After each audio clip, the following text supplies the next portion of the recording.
Se resolverá un problema de balance de materia con un simulador hecho en Excel. El problema es acerca del enfriamiento de agua con aire con una torre de enfriamiento. El problema dice lo siguiente. Se desea enfriar 1000 kg por hora de agua caliente, poniéndola en contacto con aire frío, que está a 15 grados centígrados de temperatura de bulbo seco y 10 grados centígrados de temperatura de bulbo húmedo. El proceso se llevará a cabo en una torre de enfriamiento trabajando de manera continua a contracorriente. Se estima que la pérdida de agua por evaporación es de 2%.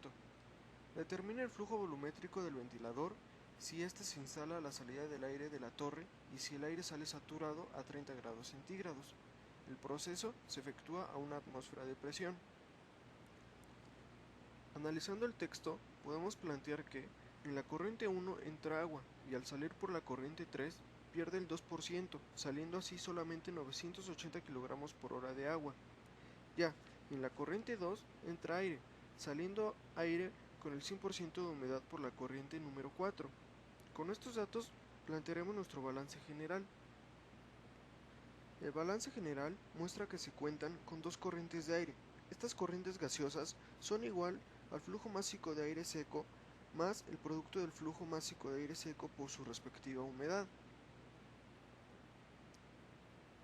El objetivo principal del problema es calcular el flujo volumétrico en la corriente 4, siendo el flujo volumétrico igual al producto del flujo másico de aire seco por el volumen húmedo en la corriente 4, tal como lo indica la ecuación número 1. Como no se tiene ninguna de las variables, calcularemos tanto el flujo de aire seco como el volumen húmedo. Para calcular el flujo de aire seco, lo primero que haremos será sustituir en el balance general las corrientes gaseosas y así obtener nuestra segunda ecuación, con la cual obtendremos el flujo de aire seco. Para utilizar la ecuación número 2, necesitaremos obtener la humedad absoluta de la corriente 2 y 4. Tanto la humedad absoluta en la corriente 2 y en la corriente 4 se obtendrán mediante el uso de la carta de humedad a una atmósfera de presión, utilizando las temperaturas de bulbo seco y húmedo que nos dan como dato. Con la humedad calculada tendremos el flujo de aire seco, faltando por calcular el volumen húmedo. Para el volumen húmedo utilizaremos la ecuación 3, que como se planteó anteriormente, la corriente 4 tiene una salida de aire saturado. Esto significa que tanto la humedad absoluta como la humedad de saturación son las mismas, y así las podemos eliminar directamente en la tercera ecuación. También con esto podemos eliminar directamente el volumen de aire seco, dando como resultado una cuarta relación, en donde el volumen húmedo es igual al volumen saturado.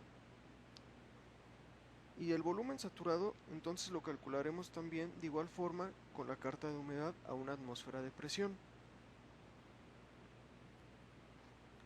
Ahora, con el uso de la carta de humedad calcularemos tanto la humedad absoluta en 2 como la humedad absoluta en 4 y también el volumen de saturación en la corriente número 4.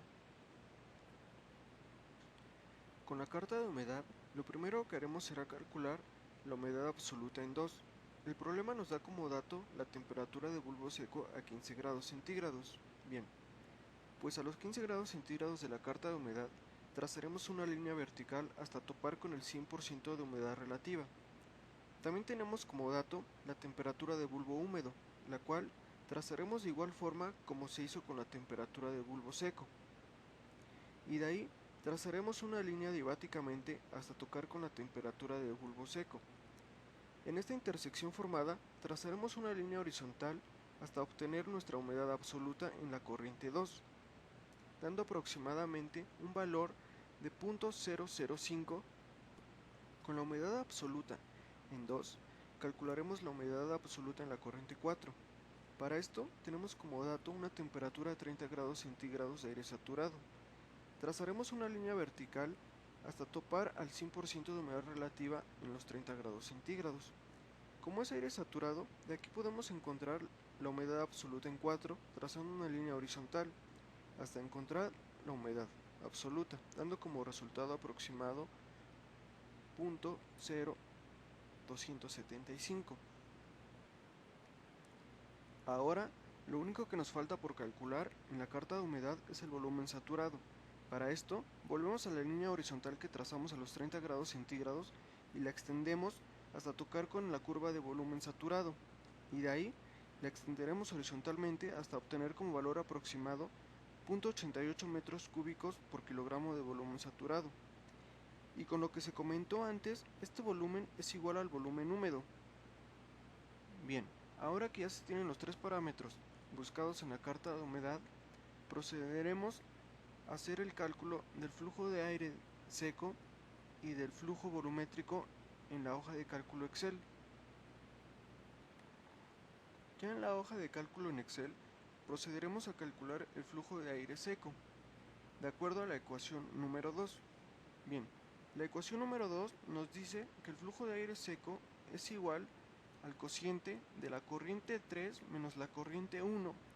Esto entre el cociente de la humedad absoluta en 2 menos la humedad absoluta en 4, dando como resultado 888.88 kilogramos por hora.